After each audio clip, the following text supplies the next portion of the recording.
तहसीलदार कार्यालयासमोर शिवसेनेची निदर्शनं।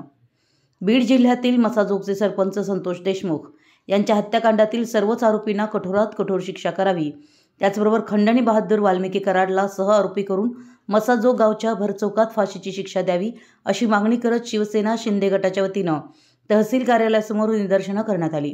यावेळी बोलताना डॉक्टर मिंचेकर म्हणाले, संतोष देशमुख यांची निर्दयपणे छळ करत केलेली हत्या आणि मारहाणीचे फोटो सध्या सोशल मीडियावर प्रसारमाध्यमातून प्रसिद्ध झाल्यानंतर सर्व स्तरातून प्रचंड चीड आणि संतापाची लाट संपूर्ण राज्यभर निर्माण झाली आहे। या घटनेची दखल घेत शासनाने ही केस फास्ट ट्रॅकवर चालवून सर्वच आरोपींना तात्काळ फाशीची शिक्षा द्यावी व देशमुख कुटुंबियांना न्याय द्यावा, त्याचबरोबर खंडणी बहादूर वाल्मिकी कराडला सहआरोपी करून मसाजोगच्या भरचौकात फाशीची शिक्षा द्यावी अशी मागणी केली।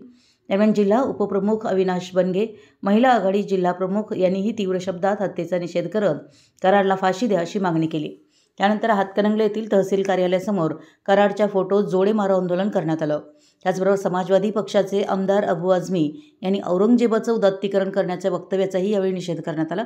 यावेळी आंदोलनात जिल्हा उपप्रमुख अविनाश बनगे, महिला जिल्हा प्रमुख वैशाली डोंगरे, तालुका प्रमुख अजित सुतार, तालुका उपप्रमुख महेश माळी, मागासवर्गीय तालुका अध्यक्ष रमेश कांबळे, युवा सेना जिल्हा प्रमुख निशिकांत पाटील, युवा सेना जिल्हा उपप्रमुख विनायक यादव, तालुका उपप्रमुख प्रवीण कोळी, माजी सभापती राजेश पाटील, प्रताप देशमुख, सरपंच दीपक पाटील, अरविंद खोत यांच्यासह हातकणंगलेचे शिवसेनेचे नगरसेवक, शिवसैनिक, युवा सैनिक व महिला आघाडी मोठ्या संख्येने उपस्थित होते। मराठी यस न्यूजसाठी हातकणंगलेहून रोहन साजने।